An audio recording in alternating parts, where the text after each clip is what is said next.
मैंने निम्रा से कहा है कि वो जिस लड़के को पसंद करती है कल उसको घर बुलाए। कैसी बातें कर रहे हैं आप फरीद?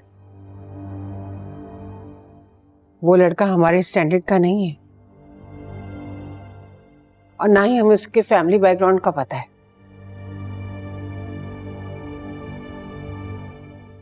मामा, मुझे लगता है कि डैड का फैसला ठीक है। हाँ ठीक है। जिस लड़के को हम जानते नहीं, जिसके बारे में कोई इंफॉर्मेशन नहीं, उस पर भरोसा कैसे कर सकता है? अरे भाई इसीलिए तो मिलना चाह रहा हूं मैं उससे कि कैसा है। हो सकता है शरीफ हो वो बच्चा, और अगर वो नेक बच्चा है तो उससे निम्रा की शादी करने में मुझे कोई एतराज नहीं होगा। कैसी बातें कर रहे हैं आप फरीद? आंटी, इसमें कोई बुराई तो नहीं है?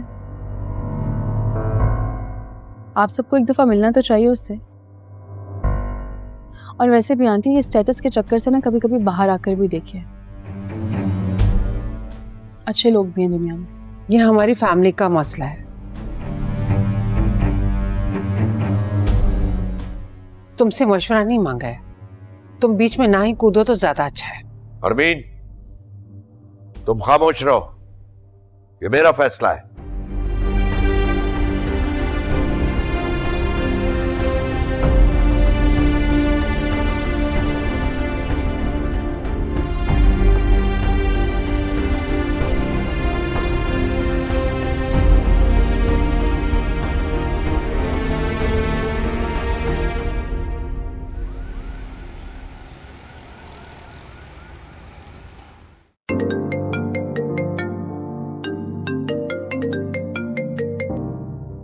क्या है?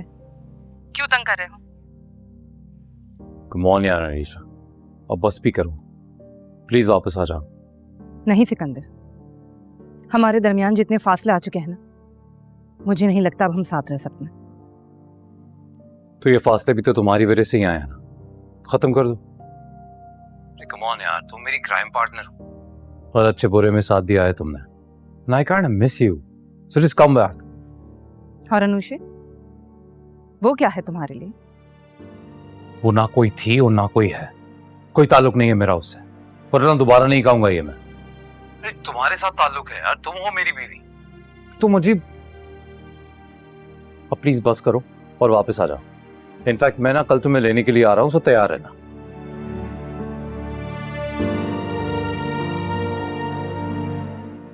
क्या हुआ? किसका कॉल था? सिकंदर का। कह रहा था कल लेने आएगा, तैयार रहना। What? तुम उसे साफ मना कर दो, तुम उसके साथ नहीं जाओगी। तुमने कहीं उसको कह तो नहीं दिया आने के लिए?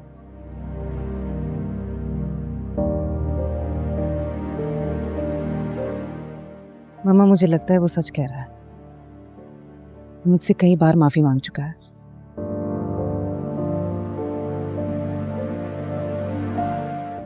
जो भी है, जैसा भी है तो मेरी मोहब्बत ही ना। और वैसे भी जिनसे आप मोहब्बत करते हैं उनकी गलतियां तो नजरअंदाज करते हैं ना। ठीक है, जाओ, लेकिन जाने से पहले तुम उससे दो टोक बात करो कि अगर दोबारा ऐसा हुआ ना तो तुम उसे माफ नहीं करोगी।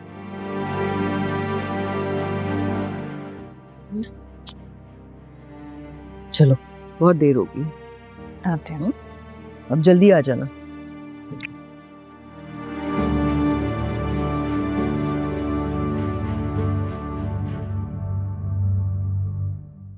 कुछ ना कुछ करना होगा। मैं निम्रा की शादी उस लड़के से नहीं होने दूंगी। वो खुश नहीं रख सकेगा उसे। कल वो आ रहा है, अगर किसी तरीके से भी फरीद और हमजा घर पर ना हो तो मैं किसी तरह भी इस मामले को संभाल लूंगी। कुछ तो सोचना पड़ेगा।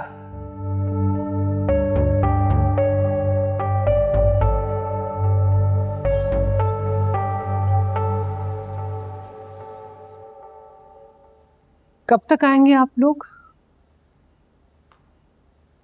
हम लोग जल्दी वापस आ जाएंगे। हाँ, मैं भी यही कहने वाली थी कि जल्दी आ जाएगा, क्योंकि दोपहर तक तो वो लोग भी आ जाएंगे।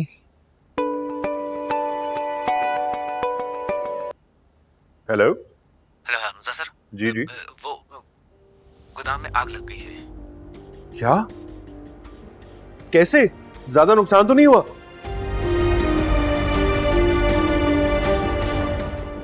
अच्छा बस ठीक है, हम आते हैं। सर्वर साहब का फोन था, गोदाम में आग लग गई है। क्या? हाँ। उफ मेरे खुदाया, ये दिन देखना बाकी रह गया था। बेटा क्या ज्यादा नुकसान हुआ है? पता नहीं डैड, ये तो जाके पता चलेगा ना। मेरा ख्याल से चलते हैं हम। चल। कॉल किसकी थी? सर्वर साहब की। तुम नहीं जाओगे साथ? नहीं, मैं क्या करूंगा जाके? फॉर गॉड से सिकंदर, कभी तो सीरियस हो जाया करो, तुम्हारा वहां जाना जरूरी है। भूला नहीं हूं मैं, मेरे बिजनेस की दफा क्या हुआ था। और वैसे भी आग लगी है तो मैं बुझा तो सकता नहीं, मैं क्या करूंगा वहां पे। और वो परीक्षा को लेने भी तो जाना है ना, थोड़ा बिजी हूं मैं।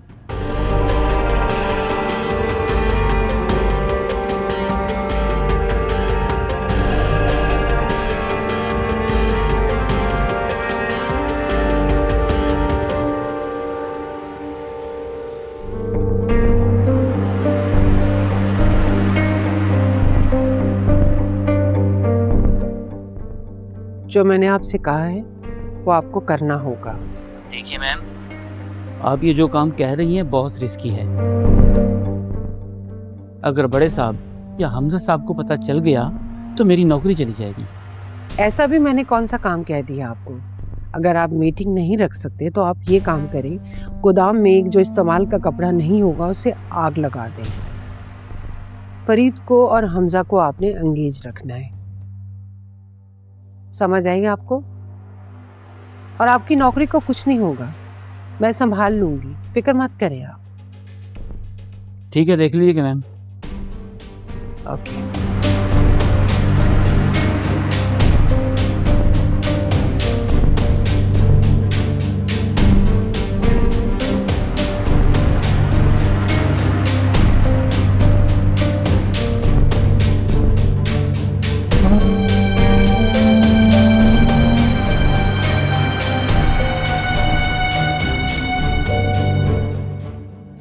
ज्यादा नुकसान का अंदेशा तो नहीं है? हो भी सकता है, कुछ कह भी नहीं सकते। मैं तो आग लगवा कर निकल आया था। कैमरे थे वहां पर? जी नहीं। ये रखो, मैं तुम्हारे काम से बहुत खुश हुई हूँ। देखिए मैम, ये सब कुछ मैंने आपके कहने पर किया है। प्लीज़ आप संभाल लीजिएगा और मेरा नाम नहीं आना चाहिए। तुम फिक्र मत करो, मैं हूं ना, सब संभाल लूंगी। बस शाम से पहले फरीद और हमजा को घर वापस आने नहीं देना, उनको बिजी रखना। जी, आग तो इतनी लग गई है, वो शाम तक वापस नहीं आएंगे। मुझे इजाजत।